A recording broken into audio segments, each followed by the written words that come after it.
Hi bazalwane bamzitho, welcome to Mkosi Nomagatsheni. I am Umagatsheni. Yes guys, Umkosi America is something that I do not like talking about because a lot of drama guys, and even if you follow, especially the PDD thing, if you're a follower, it's drama after drama, drama after drama. And I guess because even the victims abamalapha uDidi yaphika nje into khona ngeke izibe nokuthula. Believe me, this case PDD has been dragging for 2 years now, and there is no light. Yes, someone can say uDidi uzogwetshwa, but uDidi uzogwetshwa each and every day kuphuma icala, each and every day kuphuma icala guys.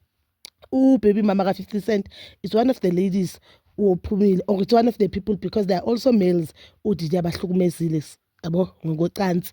So baby mama ka 50 Cent is one of the victims abastandile court, or abazoma against uDidi. They said she said uDidi umhlukumezile, and the video yena lapha, it's one of things ezimenza ukuthi abuyele emuva akhumbule nge-abuse andlule kuyo. Guys, the Clove tape has been leaked yaka PDD.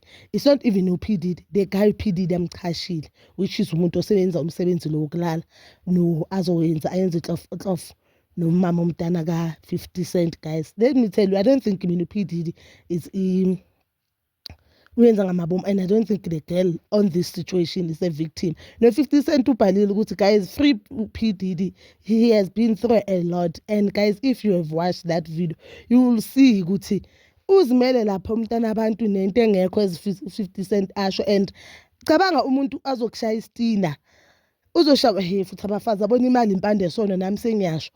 Yabo, when they say money can buy everything, so do you wanna tell me ukuthi lo mfazi ulahle 50 Cent for uDidi anale nto le? If you watch the video, you will see ukuthi uDidi akunabantu lapha phambili. Yingakho maybe that is one of the reasons bekayenza bekachasha ama-Clove workers ukuthi bahlukumezele abafazi, balale nalabafazi, benze ucansi nalabafazi, because he knew ukuthi ayikho into umfazi azoyifila lapha, and akuna pain azoyifila. The only pains abayifila ukuthi ngenza lento engingayifuni, but ukuthi down there uzohlukumezela, no. Ngicela ukukutshela ukuthi uchashe umuntu ophethe umzabhabho ongakanani ukuthi azoyenza nalo mfazi. Yena uzimele lapha ekhoneni, unqunu. I don't want to speak English because unqunu uzimele lapha ekhona nento yakhe engekho. And guys, 50 Cent useka-releasile, sa-respondile to the video. The video was leaked nge-1 June. Mina ngiceda ukuyibona la emalangeni, and I was scared to talk about it, but I've seen kuma-comment, because I've been following the story. Abanye abantu, they've been saying the girl is a victim. This girl is not a victim, guys, of this situation. Maybe amanye situation uDidi amenze one, but not this one, guys, because uthena bebamuse bam-exploite for imali, le mali azange azayithola. Kusho ukuthi there was some sort of an agreement ukuthi siyayenza, si-upload i-video, then sizothola imali. But remember, the video is leaked, and the video kuthiwa the allegations that it's not uDidi oyilikile. We don't know ukuthi ubani oyilikile, and I don't think ukuthi if it was uDidi oyilikile bekazoveza that part yento yakhe, ngoba phela lapho ubudoda bakhe sebuphansi. Ubudoda bakhe sobhansi, and now it makes sense ukuthi why bekachasha abanye abantu ukuthi bazohlukumeza labantwana babantu ngokwecansi.